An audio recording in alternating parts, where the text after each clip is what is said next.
প্রিয় দর্শক, প্রথম আলোর নিউজরুম থেকে সবাইকে স্বাগত জানাচ্ছি। সঙ্গে আছে আমি বায়েজিদ আহমেদ। নির্বাচিত খবরে আজ আমরা কথা বলবো পাকিস্তানে যুক্তরাষ্ট্র ও ইরানের মধ্যে দ্বিতীয় দফা শান্তি চুক্তির আলোচনা নিয়ে।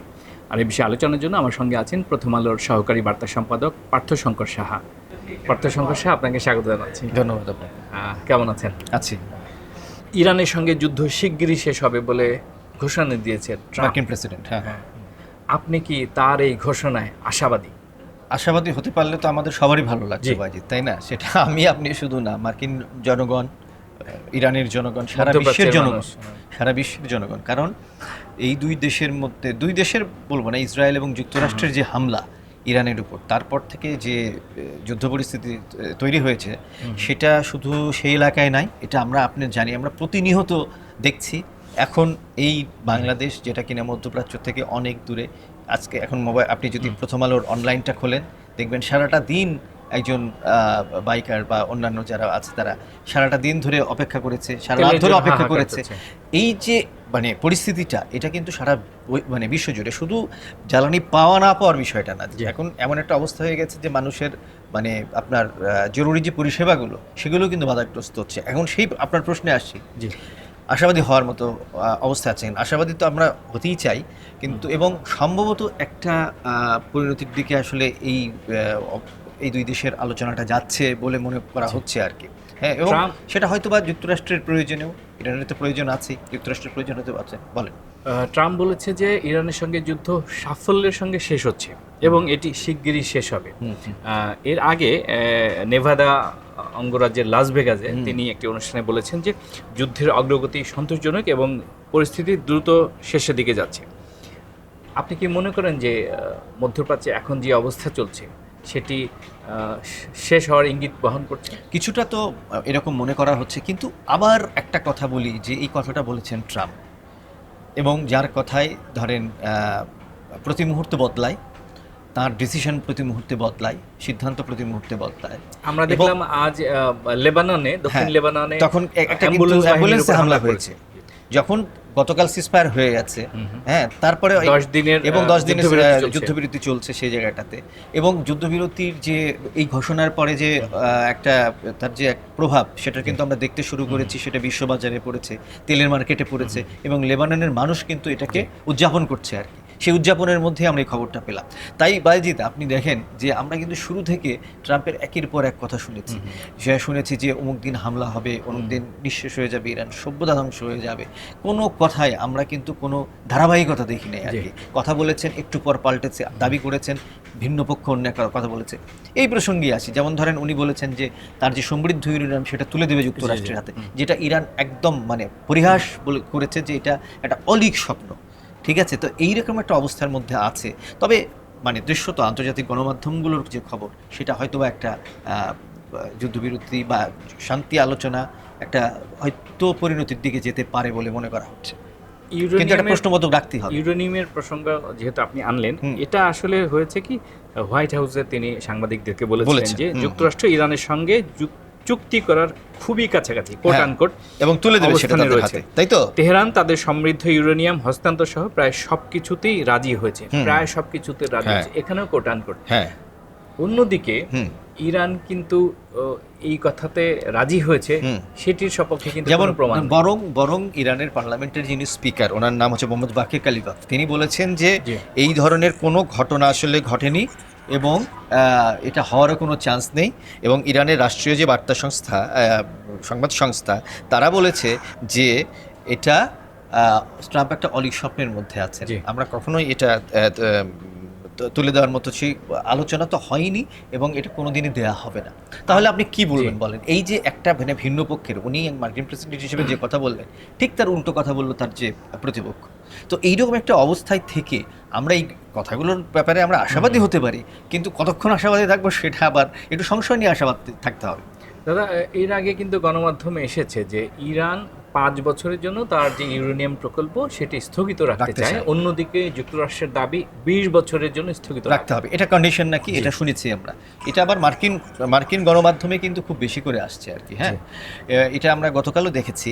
কিন্তু আমি জানি না বায়েজিদ, আপনি কি কোথাও কি এরকম দেখেছেন যে ইরান এরকম স্থগিত রাখতে চায়?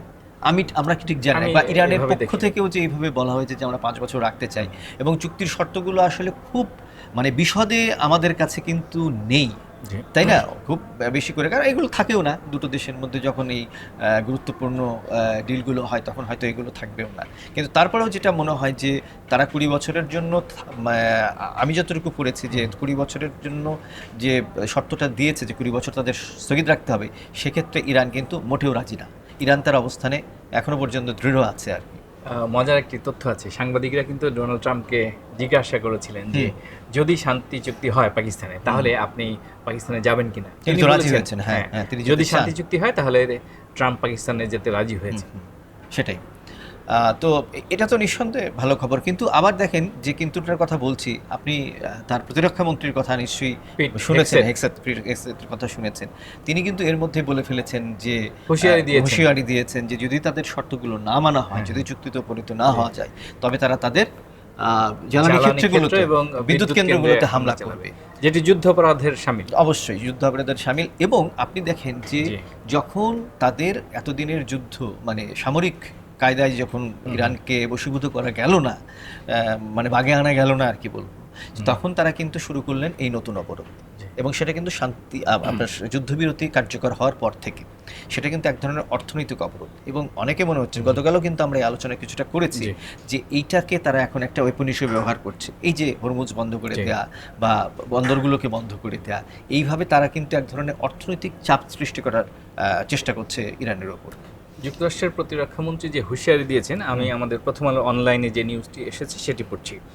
গতকাল বৃহস্পতিবার হেগসেথ বলেন, ওয়াশিংটন ও তেহরানের মধ্যে যুদ্ধবিরতি ভেঙে গেলে ইরানের বিদ্যুৎ অবকাঠামোতে হামলা চালানো হতে পারে। হেগসেথের এই হুমকির কিছু আগেই মার্কিন প্রেসিডেন্ট ডোনাল্ড ট্রাম্প ইরানের সঙ্গে শান্তি চুক্তি হওয়ার বিষয়ে আশা প্রকাশ করেন। তিনি বলেন, আমরা ইরানের সঙ্গে একটি চুক্তির খুব কাছাকাছি পৌঁছে গেছি। সেটাই একদিকে ট্রাম্পের চুক্তির কাছাকাছি পৌঁছে যাওয়ার আশাবাদ, অন্যদিকে তার প্রতিরক্ষা মন্ত্রীর একদম ভিন্নধর্মী কথাবার্তা, ইরানের বিদ্যুৎ কেন্দ্রে হামলার হুঁশিয়ারি যদি শান্তি চুক্তি না হয়। তার মানে একটা দোদুল্যমানতা।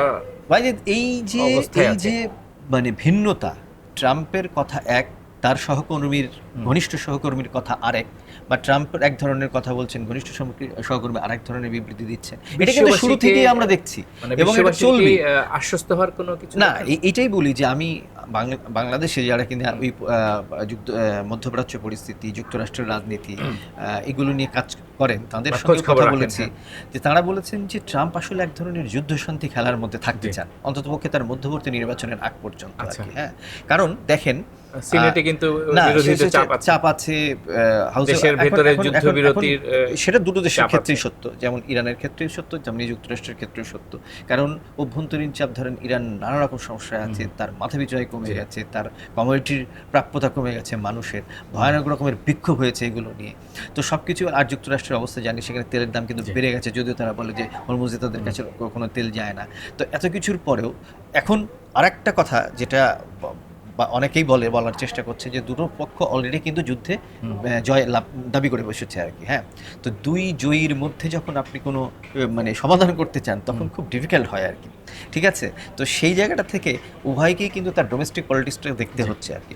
তো তখন এই জায়গাটাই ক্লেম করা এবং পাল্টা ক্লেম করা, আর যুক্তরাষ্ট্র এই জিনিসটা করতে যাচ্ছে, আমার মানে মনে হচ্ছে আর কি, যে তারা এই অবস্থার মধ্যে আসলে রাখতে চায়। কারণ তারা যদি এখনই সব কিছু মেনে নেয়, তাহলে কিন্তু তাদের ওই যে আবার বললাম যে এই হারবো না জিতবো না, অলরেডি জিতে যাওয়া যুদ্ধ মানে তাদের দাবি করা, সেটা আবার হাতছাড়া হয়ে যায় কিনা, এইরকম একটা অবস্থার মধ্যে আসলে যুক্তরাষ্ট্র রেখেছে সারা বিশ্বকে। আমরা একদম শেষের দিকে চলে এসেছি। প্রথম আলোচনা হয়েছিল ইসলামাবাদে 11 এপ্রিল, যেটি ভেস্তে গেল। আপনি কি মনে করেন যে যুক্তরাষ্ট্র ও ইরান সত্যিকার অর্থে শান্তি চুক্তির লক্ষ্যে দ্বিতীয়বারের মতো আবার পাকিস্তানে বসবে এবং সেখানে একটি তারা চুক্তিতে উপনীত হবে? এটা তো মানে মানে কি বলবো যে এই ধরনের মানে অনুমান করাটা তো খুবই জটিল এই মুহূর্তে, কিন্তু মার্কিন প্রেসিডেন্টের মতো এই ধরনের মানুষ তিনি যখন বলছেন, এবং এখানে কিন্তু পাকিস্তানি সেনাপ্রধান তিনিও তার বার্তা দিয়ে এসছেন আর কি, আসিম মুনির তিনি বার্তা দিয়ে এসছেন। তো সবকিছু মিলিয়ে দ্বিতীয় দফার একটা আলোচনা শুরুর একটা কাছাকাছি জায়গায় হয়তোবা আছে। এবং পাকিস্তানের প্রধানমন্ত্রী শেহবাজ শরীফ তিনি কিন্তু 3টি দেশে সফর করছেন। হ্যাঁ, তো সেই মানে আন্তর্জাতিক যে প্রচেষ্টা সেটা কিন্তু অব্যাহত আছে।